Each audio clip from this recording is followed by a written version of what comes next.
Nearly a third of Canadians who finance their vehicles are now paying over $1,000 a month. What car is this? It's AMG CLA 45. How much you pay monthly? Every month, I paid $1,000. What car is this? It's 2023 Porsche Cayenne. How much monthly does it cost you? It's 2300. Here at Blueprint, we build a lot of financial plans for Canadians, and a big thing that we notice is that cars are one of the biggest wealth killers in Canada. So in this video, I'm going to break down how much car you can actually afford and how to make sure it fits into your overall financial plan. But first, let's start with car prices and interest rates in Canada, because car prices have exploded. The average new vehicle in Canada now costs over $66,000, and loan terms are stretching longer than ever, over 6 years on average, with some hitting an insane 96 months or 8 years. And unless you're sleeping in your car, I don't recommend getting an 8-year term. But I'll get into that more later on. And interest rates now are averaging between 7 and 9%, so those affordable monthly payments can easily snowball into tens of thousands of dollars in extra interest. So it's no wonder so many Canadians are feeling squeezed by their car payments, but since you're watching this channel, you're likely thinking more about long-term financial freedom. And that's pretty rare because most people will focus just on the shiny new car. So let's break down how much car you can realistically afford, starting with the 35% rule. The idea with this is simple. Don't spend more than 35% of your annual gross income on the total price of your car.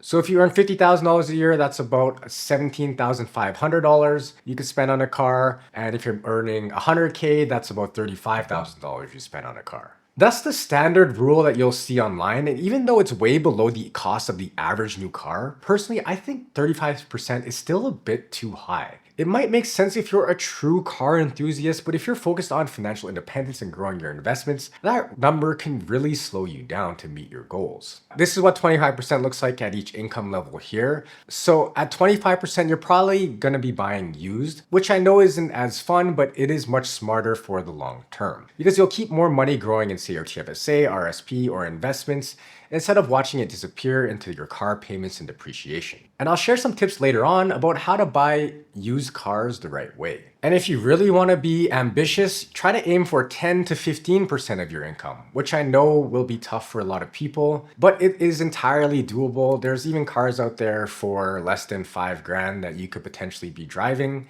And here's a quick gut check. If your car costs more than your TFSA balance, that's probably a red flag that you're prioritizing your car over your investments. Now let's talk about the 10% income to 5% net worth rule. Now Sam Dogan from Financial Samurai adds another very smart angle, and I really like this, which is thinking in terms of net worth, not just your income. So if you're still building wealth, he suggests the very conservative method of keeping your car's value under 10% of your annual income. But once you've hit millionaire net worth status, you can loosen that up a bit.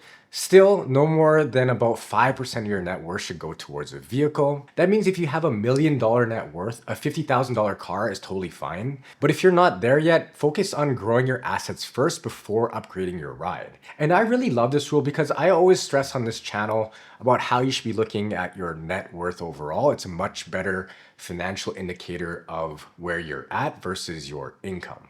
And at the very least, if you're not able to meet this strict rule, at least you'll be thinking of your car cost versus your net worth, which can by itself be super eye-opening and game-changing. Because then you might be forced to ask yourself, do I really want to spend, 10 or 20% of my net worth on a car? Wouldn't I rather buy, say, a house instead, or another appreciating asset? It's something that'll get you to think. All right, next up is the 24-10 rule. So now that you know how much car to buy, let's talk about how to finance it responsibly using this rule. It's a simple rule of thumb to make sure your car payments stay manageable and don't mess up the rest of your financial plan. First is the 20% down payment portion. So put it down at least 20%, and that's your buffer against depreciation, since cars will lose around 15 to 20% of their value in that first year. So if you finance the entire thing, you'll owe more than it's worth the second you drive it off the lot. Putting 20% down keeps your loan smaller and your payments much lower and gives you some equity right away. Next is the 4-year term.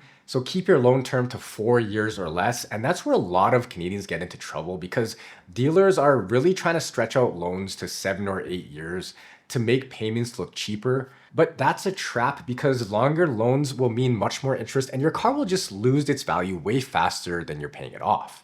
With a 4-year loan, you'll pay way less interest and actually own the car while it still has some life and value left in it. Then the 10 part of the 24/10 rule is 10% of your gross income. So your total car costs, meaning your loan, insurance, and maintenance, should stay under 10% of your gross monthly income. So for example, you're earning $50,000, that's $4,200 per month. So that's about $420 per month that you should be spending all in on a vehicle. This might not be very easy to hit because in many provinces, insurance alone can run a couple hundred or a few $100s. So that's fine because these are just more guidelines and it at least has you thinking about how much of your budget will be going towards your car. And if you could keep it within that kind of 10 to 15% range, that should be okay. So the 24/10 rule just really emphasizes keeping your term short, your car affordable, and your money working for you, not the bank.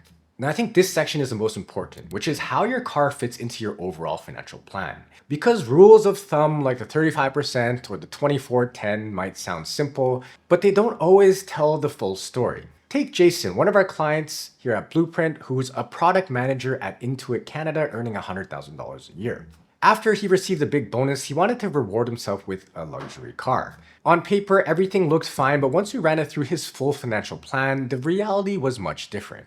So the car he was eyeing cost $80,000, but once we ran it through our financial software, we saw that this higher price tag forced him to drag his TFSA down to $84,000 immediately and accelerates his drawdowns. And what ended up happening is by age 76, his net worth hits zero. And once Jason saw this on the screen, it really clicked with him. The car wasn't just costing him money, it was costing him peace of mind and years of potential financial freedom, and maybe years extra that he would have to work at a job that he really doesn't like. There's also the risk that he would have to replace a car in about 10 or maybe 15 years. And once you get used to driving that luxury car, he's probably gonna have to buy something bigger and better. So that might cost $100,000. So seeing all this, he decided to choose a more practical car and use the savings to instead max out his TFSA. And after we ran another financial plan and scenario looking at this, it really showed that he was able to make his money last much further into retirement. And that's the key to success in planning out your car purchase and the value of financial planning is seeing how this one decision can shift your entire financial future. You gotta think of your overall financial plan kind of like a Jenga tower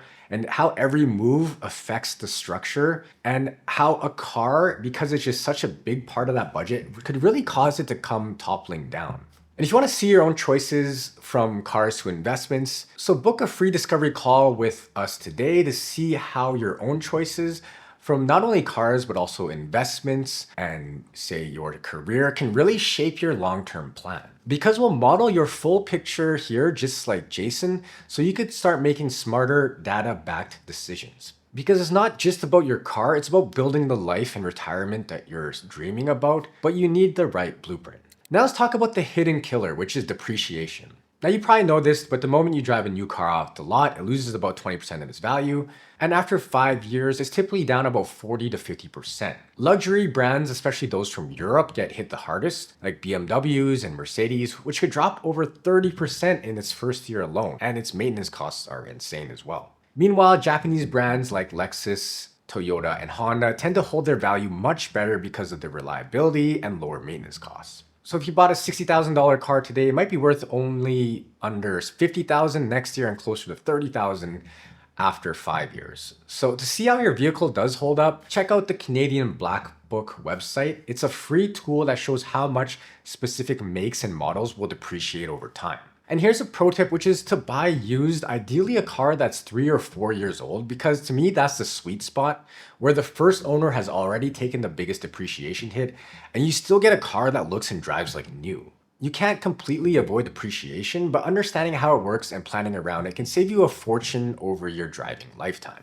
Okay, now for the classic debate. Should you lease or buy your car in Canada? Leasing will give you lower monthly payments and the thrill of driving a new car every few years. But here's the catch, you're basically renting. You'll face mileage limits, extra fees for wear and tear, and at the end of the lease, you don't own anything. Buying costs more upfront and has higher payments at first, but once the car is paid off, those payments will disappear, and that's where the real savings begin. For Canadians though, if you're self-employed or run a business, leasing can sometimes make sense because the CRA allows you to deduct lease payments and certain vehicle expenses up to specific limits. So if you use your car mostly for business, that deduction can offset part of the cost. For most Canadians though, buying is still generally a smarter move because you build equity, gain flexibility, and avoid that endless cycle of payments. And here's another big question I get a lot, which is should I finance or pay cash for my vehicle? So a few years ago, when interest rates were under 2%, financing was a much smarter move because you could invest your cash elsewhere and usually come out ahead. With rates now sitting around 6 to perhaps 9 or even higher percent, that math doesn't work out as well. And once you factor in things like taxes, risks, and fees, the advantage may disappear altogether.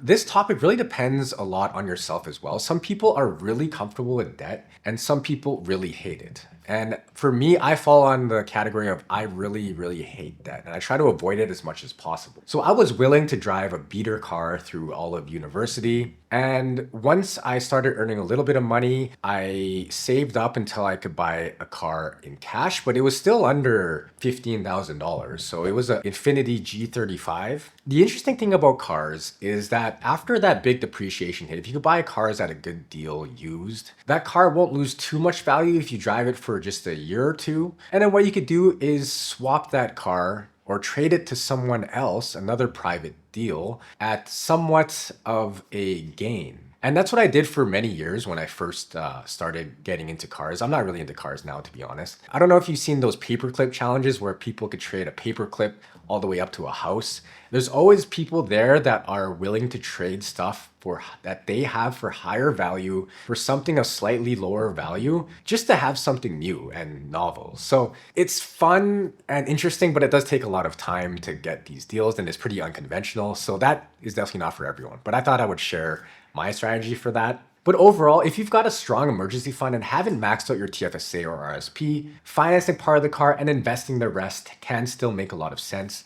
But if you prefer peace of mind like me and don't like that, just try to pay cash and being done with payments is perfectly reasonable as well. Because at the end of the day, cars will lose value no matter how you pay for them. And that's why I encourage you to think of cars not just as transportation, but as one of the biggest financial decisions that you'll have to make. And understanding how cars will fit into your bigger financial plan can save you years of stress and lost wealth. That's how big of a deal I think it is. And if you want to see how your car, home, investments, career, everything just fits together, visit our website at blueprintfinancial.ca and see our services and our free content on there. And please like and subscribe for more tips and check out this other video I think you'll really like on the screen.